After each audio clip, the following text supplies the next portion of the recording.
Hello friends, જય શ્રી કૃષ્ણ. સ્વાગત છે તમારું માય કિચન ગુજરાતીમાં. આજે આપણે બનાવીશું લચકો ભેળ, જે ફટાફટ બની જાય છે અને અત્યારે વેકેશન છે તો સાંજે આ ભેળ બનાવી દો તો છોકરાઓને પણ બહુ જ ભાવશે અને જે ઘરમાં રહેલા સામાનમાંથી બની જાય છે. આ ભેળ બનતા 5 જ મિનિટ થાય છે, તો ચાલો બનાવીની શરૂઆત કરીએ. લચકો ભેળ. લચકો ભેળ બનાવવા માટે આપણે અહીંયા ટિક્કી વેફર લેવાની છે. આજે 10 રૂપિયાનું ટિક્કી વેફરનું પેકેટ આવે છે તે મેં વેફર લીધી છે.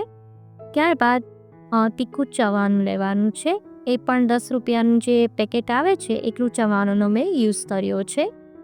ત્યારબાદ એક મોટો બાઉલ આપણે કાચા મમરા લઈશું, એને પણ એમાં એડ કરી દઈશું. ત્યારબાદ 1 કપ સેવ લેશું.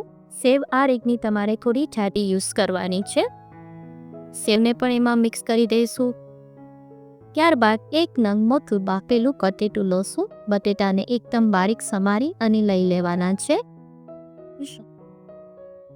ત્યારબાદ એની અંદર 1 નંગ ઝીણું સમારેલા કાંદા ઉમેરીશું.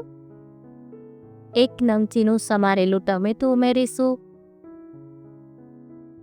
અને થોડી કાચી કેરી ઉમેરીશું. 2 ચમચી જેટલી આપણે કાચી કેરીનો ઉપયોગ કર્યો છે. અત્યારે કાચી કેરીની સિઝન છે એટલે આમાં ભેળમાં કાચી કેરીનો ટેસ્ટ સરસ આવે છે. ત્યારબાદ 1 નંગ લીલું મરચું ઉમેરીશું. પછી 2 થી 3 ચમચી આપણે ગ્રીન ચટણી ઉમેરીશું. ચટણી આપણે થોડી ઢીલી રાખવાની છે. ત્યારબાદ 2 થી 3 ચમચી આપણે લસણની ચટણી ઉમેરીશું અને થોડી એમાં ખજૂરની ચટણી ઉમેરીશું. તમારે આ ચટણીની રેસીપી જોઈતી કોઈ તો નીચે હું કમેન્ટ બોક્સમાં તેની લિંક આપેલી છે, ત્યાંથી તમે જોઈ શકો છો. ત્યારબાદ એમાં થોડા મસાલા કરીશું. 1/4 ટીસ્પૂન મીઠું ઉમેરીશું. 1/4 ટીસ્પૂન આપણે શેકેલા જીરાનો પાવડર ઉમેરીશું ને 1/4 ટીસ્પૂન આમાં હિંગ ઉમેરીશું. આમાં હિંગનો ટેસ્ટ બહુ સરસ આવે છે. ત્યારબાદ અડધી ચમચી એમાં લાલ મરચાંનો પાવડર ઉમેરીશું. 1/4 ટીસ્પૂન સંચળ પાવડર ઉમેરીશું અને થોડો ચાટ મસાલો ઉમેરીશું. આમાં તમે બધી ચટણી બનાવીને એકવાર ફ્રીઝમાં રાખી દો, પછી ગમે ત્યારે તમારે ભેળ બનાવવી હોય તો 5 જ મિનિટમાં બની જાય છે.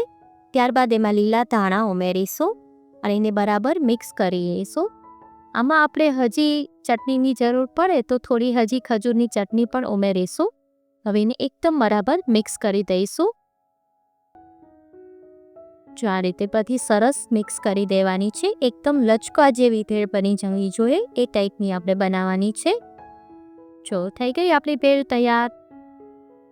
ચોક્કસ બનાવજો અને મને કમેન્ટ કરીને કહેજો કે આજની રેસીપી તમને કેવી લાગી. જો આ ટાઈપની આપણે બનાવવાની છે. એકદમ લચકો બની જશે ભેળનો. બસ થઈ ગઈ તૈયાર. હવે એને આપણે સર્વ કરીશું.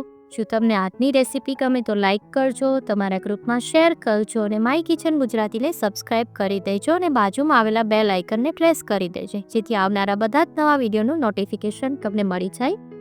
હવે એના ઉપર થોડી સેવ ઉમેરી અને આપણે ગાર્નિશ કરીશું. બારીકે થોડી સેવ ઉમેરી દઈશું. પછી થોડા ટમેટાના પીસ ઉમેરીશું.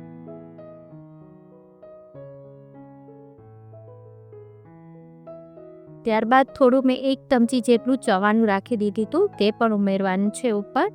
ત્યારબાદ લીલા ધાણા ઉમેરીશું અને પછી એના ઉપર આપણે લીંબુનો રસ ઉમેરીશું. આમાં તમે સર્વ કરવા ટાઈમે લીંબુનો રસ ઉમેરજો એટલે બહુ જ સરસ લાગશે ભેળ. હવે થોડો ચાટ મસાલો સ્પ્રિંકલ કરી દઈશું. ચોક્કસ બનાવજો અને મને કમેન્ટ કરીને કહેજો કે આજની રેસીપી તમને કેવી લાગી. જો તમને મારી રેસીપી ગમતી હોય તો સબસ્ક્રાઈબ કરવાનું ના ભૂલશો. ફરી મળીશું એક નવી જ રેસીપી સાથે. Till then bye bye.